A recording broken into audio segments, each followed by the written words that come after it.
খুলনা সহ দক্ষিণাঞ্চলের মানুষের বহুল প্রতীক্ষিত স্বপ্ন পূরণ হলো আজ। পদ্মা সেতু দিয়ে খুলনা থেকে নড়াইল হয়ে ঢাকার পথে যুক্ত হলো ট্রেন সংযোগ। পদ্মা সেতু হয়ে মাত্র 4.25 ঘন্টায় জাহানাবাদ এক্সপ্রেস নামের নতুন ট্রেনে ঢাকায় পৌঁছাতে পারবে খুলনার যাত্রীরা। এতে খুশি দক্ষিণাঞ্চলের সাধারণ যাত্রীরা। খুলনা থেকে রকিবুল ইসলাম মতি আর নড়াইল থেকে আব্দুস সাত্তারের প্রতিবেদন। পদ্মা সেতু হয়ে খুলনা ঢাকা রুটে আজ বাণিজ্যিক যাত্রা শুরু হলো জাহানাবাদ এক্সপ্রেস নামের নতুন ট্রেনের।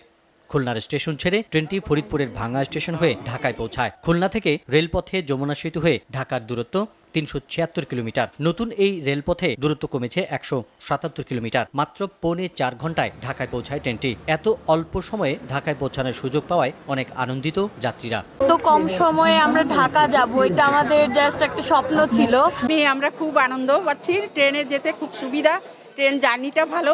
সোমবার সাপ্তাহিক বন্ধ ছাড়া ট্রেনটি প্রতিদিনই সকাল 6টায় খুলনা থেকে ঢাকার উদ্দেশ্যে ছেড়ে যাবে। প্রথম দিনে খুলনা স্টেশন থেকে 553টি টিকিট বিক্রি হয়েছে বলে জানান এই স্টেশন মাস্টার। আজকে প্রথম দিনে আমাদের টিকিট বিক্রি হয়েছে খুলনা থেকে বিভিন্ন রুটে 553টি, যেটা রেশিও হিসেব করলে 70% দাঁড়ায় আর কি। টোটাল সিট ক্যাপাসিটি ছিল 768। এদিকে ট্রেন চলাচলের মধ্য দিয়ে নড়াইলবাসীর দীর্ঘদিনের কাঙ্ক্ষিত স্বপ্ন পূরণ হলো। স্বাধীনতার 53 বছর পর নড়াইলবাসী ট্রেনে যাতায়াতের সুযোগ পেল। সকালে নড়াইল স্টেশন জুড়ে ছিল উৎসুক মানুষের ভিড়। আর নড়াইল থেকে প্রথমে ট্রেনে ওঠার সুযোগ পেয়ে ভীষণ খুশি যাত্রীরা। নড়াইলবাসীর বহুদিনের স্বপ্ন ছিল নড়াইলের উপর দিয়ে ট্রেন যাবে। নড়াইলের একজন মানুষ হিসাবে এটা আমাদের জন্য, সকলের জন্য খুব খুশির সংবাদ। ঢাকায় অফিস করতে পারে, সুযোগ সুবিধা নিতে পারে, এটি আশা রাখি।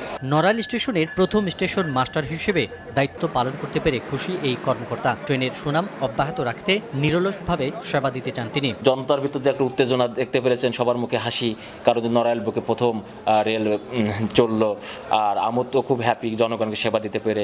ঢাকা থেকে প্রতিদিন সকাল 10:45 ছেড়ে ট্রেনটি নড়াইলে পৌঁছাবে দুপুর 12:46। জাহানাবাদ এক্সপ্রেস ট্রেনে মোট 768টি সিট রয়েছে। এছাড়াও অতিরিক্ত 25% টিকিট বিক্রয়ের জন্য রাখা হয়েছে। টিকিট সংকট হবে না বলে আশা করছেন সংশ্লিষ্টরা। SATV news desk.